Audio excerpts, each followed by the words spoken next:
Yo, we live. Hey, welcome back to the Golden Goose DFS show. I am your host, Chandler Blakely, aka Goose. Here today, y'all know, bringing you another edition of the starting five for Draftkings and Fanduel, alright? But before all that, y'all know what it is. It's the lineup review. Got my best lineup pulled up for you all, man. Let's jump right into it. And while we doing this jumping, man, y'all hit the subscribe button, hit the like button, turn your notification bell on so you know when the video drops. Alright? Man, tonight was an okay night, man. We broke even. We didn't make too much noise tonight. My best lineup with the starting five put up 300 points. Came in like 2,000 someplace. This was the the 60K 4-point play, so the $4.20 max. Like I said, 300. We broke even. Just an okay night. We'll take it, man. Anytime you don't lose is a win in DFS. So sometimes you gotta just be happy with the break even. All right. So if you caught the updated starting five, man, you know I went with Della Vadova, Zach LaVine, Norman Powell, Kevin Love, and DeMontis Sabonis. All right, starting out with Della Vadova. Once we got that news that Garland and Sexton was out, Cleveland instantly became the place for all the value, and I wanted to just take advantage of whoever I saw starting. So once Dellavedova got the start, we figured he should see the bulk of the minutes. A lot of people was over here too at 42% ownership. Dellavedova gave us 27 fantasy points. Very, very solid return on this 3,400 price tag right here, man. You can't be too mad at that. It definitely boosted your lineups and enabled you to pay up for some other options if you got them in your lineup yesterday. Coming in as right here, shooting guard, I went Zach LaVine as my kind of pivot from Middleton. I mean, not Middleton, I'm sorry. Paul George. Not that I didn't like Paul George. It's just Paul George ownership was getting so high, man. And I wanted to go to a lower owned play. I think Paul George was ended up being like 45% owned or something like that. And once ownership starts to get that high, I typically don't worry about ownership when it's in the 20% range. 20 to 25, 28%. I typically don't worry about it because, like I said, if you guys know, man, most of the tournaments pay out the top 20% of the field. So if it's in the 20% range, like I said, 20 to about 25, 28%, I don't really worry about it too much, as you can roster those guys and still easily get in the money. When guys start getting in the upper 30s, 40%, 50%, that's when I started to look for a pivot, man. That's when you can get a real edge on the field. So I noticed Paul George was getting up there in ownership yesterday. So I just went to a guy who projected pretty similar in a better game environment, as the Chicago-Minnesota game was one of the higher totals on the slate. And I said, I'll take the lower own player right here is Zach LaVine, man. He was a very solid for. Got him at 25% ownership. Gave us 51, man. A nice return is 8,600. Coming in at Norman Powell right here. This is probably where I took a misstep at.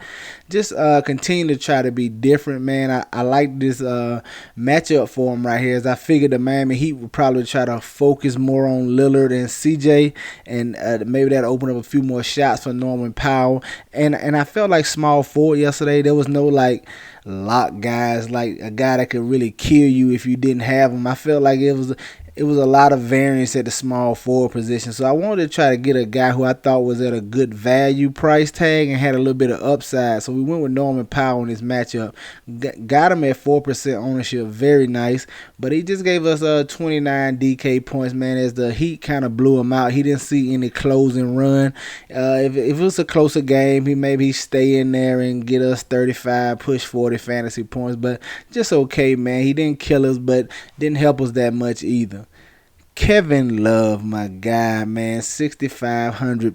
I want to go right back to him, especially in this matchup with the New Orleans Pelicans, and when we got that Garland and Sexton news out. Now, I still wasn't sure about his minutes. I didn't know if he was getting any extra minutes or if he was going to see 30 plus, but I just figured with Garland and Sexton out, that'll boost his usage of those two scoring guards who take a lot of shots. So them being out, I figured it'd be a few more shots for Kevin Love. Like I said, a little higher usage in the minutes he does get, and if he gets the extra run, that's even better for us. But he got 31 minutes, just didn't give us the production we needed from him, man. Came in in at 4% ownership, very solid. He was my little pivot from Bobby Portis, as they was a similar price range as well. So I liked this game environment against the Pelicans. Knew it would be the up-paced matchup for him. But he gave us right at 34 DK points. Just bland. Okay, man, not enough from him. I expected a much bigger performance from him, but solid nonetheless. And then round out the starting five, Domantas Sabonis. If you saw the video yesterday, I told you I love the matchup right here against Memphis. I figured he could take advantage of his. Is he a little more fleet of foot than Valanciunas was, and he came in at 21% ownership, 53 DK points, very solid. Exactly what we was hoping for from him, from Sabonis right here. A little foul trouble helped hold his mess down just a little bit. He probably could have gave us a little more here, but we'll definitely take this at 21% ownership, 53 DK points from Sabonis. And then round out my lineup, I kind of went more balanced approach. And I was trying to be, I knew going balanced would get me a little different as well. As you can see the ownership down here, man. I really was trying to leverage play yesterday, as I felt like it was so many different ways you can go from the chalk guys. So I probably should have got another star down here and just paid down for one more value option, but the balance approach, that's what I wanted to go with, and that's what we did. I went Kyle Lowry here. Knew he was stepping back into the lineup. I knew him missing all that time and him coming back, he should be good and should be ready for full run. He saw 30-plus minutes a day. Got him at 6% ownership in his matchup with the Knicks. He returned us 41 DK points. Just okay for this price tag. Pushing 6x right there. Very solid, but just not good enough on tonight's slate. Then at this other four, I went Kyle Anderson.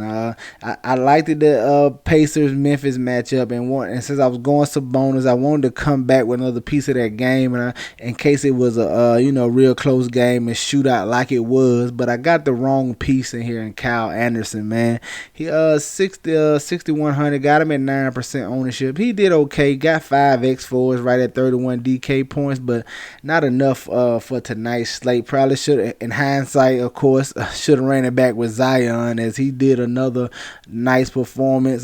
I'm sorry, not Zion, Valanciunas, as he really ate down there as well. It was a big man battle, man, here in this Memphis Pacers game. So, but it was all right. And then just rounding it out at the bottom, man, went Mr. Marshall here. Saw he was in the starting lineup.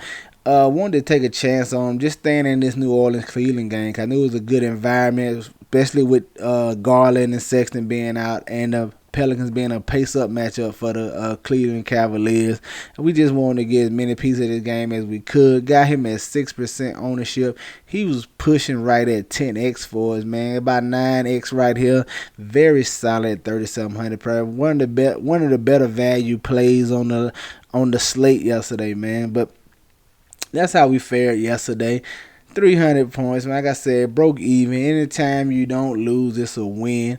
But let's see if we can't get back to keep the big winnings going, man, tomorrow. Let's see what I got cooking for y'all, all right? Coming in on DraftKings at the top, I want to go with my boy Donovan Mitchell, man. No Mike Conley today. Y'all know what I tell y'all, man. Point Donovan Mitchell is an elite fantasy option. And now you get him in this matchup with the Washington Wizards, man. A pace-up game for him. Horrible defense. I'm really expecting a big game out of Donovan Mitchell here today, man. Running the point guard, more ball handling opportunities, more playmaking opportunities, man. I'm expecting a nice game from Donovan Mitchell in this matchup. All right, coming in as shooting guard, man. Guy, I want to take a look at Mr. Bruce Brown for the Brooklyn Nets, man. No James Harden, no Kyrie Irving. Expecting Bruce Brown to start. Great matchup here against the Minnesota Timberwolves. This is going to be one of your high totals tomorrow, too. Definitely going to be a game to get some pieces of. And I want to go to Bruce Brown here, man, because he does a little bit of everything. He's a very good rebounder for a guard, so expecting him to help hit the boards in this game right here. And if he can find his shot, man, he has the potential to give us a small double-double here, man. He has the potential to give us about 12 points, maybe 10 boards tomorrow. That's going to be very solid at this 4,800 price tag. I definitely want to take a look at Bruce Brown tomorrow in this matchup.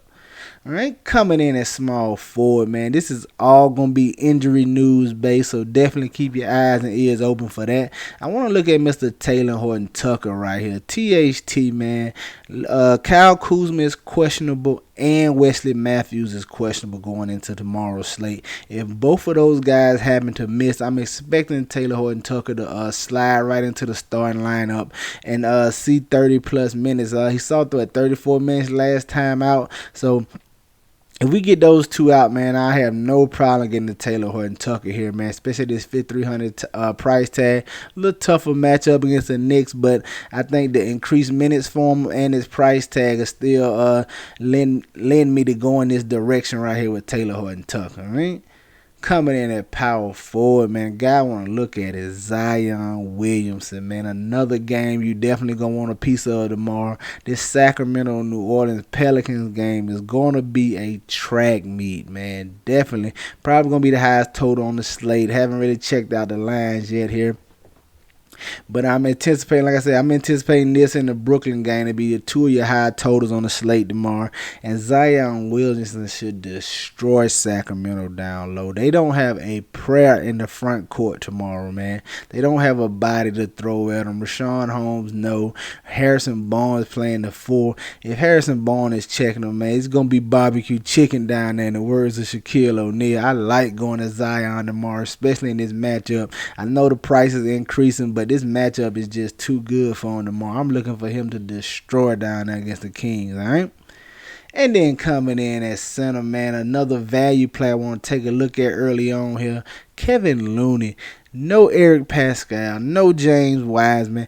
I'm expecting Looney to bump into the starting lineup, or they could go Juan Toscano Anderson and put Draymond at the center. But either way, man, no matter, I want Looney to start. If he doesn't start, I may like him a little less, but he's going to see run tomorrow. Should see around 20 to 25 minutes, I'm anticipating. And if you get a big at that price tag at those minutes, man, he should be able to give you good value at this 3,400, all right? There you have it, man. My starting 5 for DraftKings tomorrow: Donovan Mitchell, Bruce Brown, Taylor Horton Tucker, Zion Williamson, and Kevin Looney. Let's go take a look at FanDuel and see what I got cooking over there. Opening up at the top, man, the guy I want to look at, De'Aaron Fox. Once again, going to the track meet game, Sacramento against New Orleans. I just expect them to push the pace in this matchup and really get up and down, especially if Lonzo sits out, man. Lonzo's a little tougher on-ball defender. If Lonzo is out, I'm really going to love De'Aaron Fox, man. It should be able to have his way with whoever they start at point guard over there. Get you some De'Aaron Fox tomorrow. Coming in at shooting guard, staying with my boy, man, Donovan Mitchell, 9,000 over here. I love the price tag, love the matchup, love him being the point guard tomorrow. Get you some Donovan Mitchell, one of my favorite plays right now coming into tomorrow, all right? At small forward, the guy I want to look at is Najee Marshall in this same Sacramento-New Orleans game.